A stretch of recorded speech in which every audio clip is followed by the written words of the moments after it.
ದೆಹಲಿಯ ನಂಗ್ಲೋಯಿಯಲ್ಲಿ ಚಲಿಸುತ್ತಿದ್ದ ಖಾಸಗಿ ಬಸ್ಸಿನೊಳಗೆ ಮಹಿಳೆಯ ಮೇಲೆ ಸಾಮೂಹಿಕ ಅತ್ಯಾಚಾರ ಎಸಗಿರುವ ಘಟನೆ ನಡೆದಿದೆ. ಬಸ್ಸಿನಲ್ಲಿ ತನ್ನ ಮೇಲೆ ಅತ್ಯಾಚಾರ ನಡೆಸಿರುವುದಾಗಿ ಸಂತ್ರಸ್ತೆ ದೂರು ನೀಡಿದ್ದಾರೆ. ಸಂತ್ರಸ್ತೆಯ ದೂರಿನ ಆಧಾರ ಮೇಲೆ ಪ್ರಕರಣ ದಾಖಲಿಸಿಕೊಂಡ ದೆಹಲಿ ಪೊಲೀಸರು ಬಸ್ ಡ್ರೈವರ್, ಕಂಡಕ್ಟರ್ ಇಬ್ಬರನ್ನೂ ಬಂಧಿಸಿದ್ದಾರೆ. ಸೋಮವಾರ ರಾತ್ರಿ 11 ಗಂಟೆಯ ವೇಳೆಗೆ ಘಟನೆ ನಡೆದಿದ್ದು, ಎಂದಿನಂತೆ ಕೆಲಸ ಮುಗಿಸಿ ಮಹಿಳೆ Saraswati Vihar B block bus ನಿಲ್ದಾಣದಲ್ಲಿ ನಡೆದುಕೊಂಡು ಹೋಗುತ್ತಿದ್ದರು. ಈ ವೇಳೆ ಒಂದು ಸ್ಲೀಪರ್ ಬಸ್ ಪಕ್ಕದಲ್ಲಿ ನಿಂತಿತ್ತು. ಬಸ್ಸಿನ ಬಾಗಿಲ ಬಳಿ ನಿಂತಿದ್ದ ಕಂಡಕ್ಟರ್ ಬಳಿ ಮಹಿಳೆ ಸಮಯ ಕೇಳಲೆಂದು ಧಾವಿಸಿದ ವೇಳೆ ಆಕೆಯನ್ನು ಬಲವಂತವಾಗಿ ಬಸ್ಸಿನೊಳಗೆ ಎಳೆದೊಯ್ದು ಅತ್ಯಾಚಾರ ಎಸಗಲಾಗಿದೆ.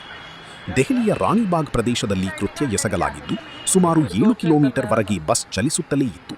ತಡರಾತ್ರಿ 2 ಗಂಟೆಯ ಸುಮಾರಿಗೆ ಮಹಿಳೆಯನ್ನು ಬಸ್ಸಿನಿಂದ ಹೊರದಬ್ಬಿದ್ದಾರೆ. ಇದರಿಂದ ಮಹಿಳೆಗೆ ಗಾಯಗಳಾಗಿವೆ. ಸದ್ಯ ಘಟನೆ ಕುರಿತು ಹೆಚ್ಚಿನ ತನಿಖೆಗಾಗಿ ಕೃತ್ಯಕ್ಕೆ ಬಳಸಿದ ಬಸ್ಸನ್ನು ಪೊಲೀಸರು ವಶಪಡಿಸಿಕೊಂಡಿದ್ದಾರೆ.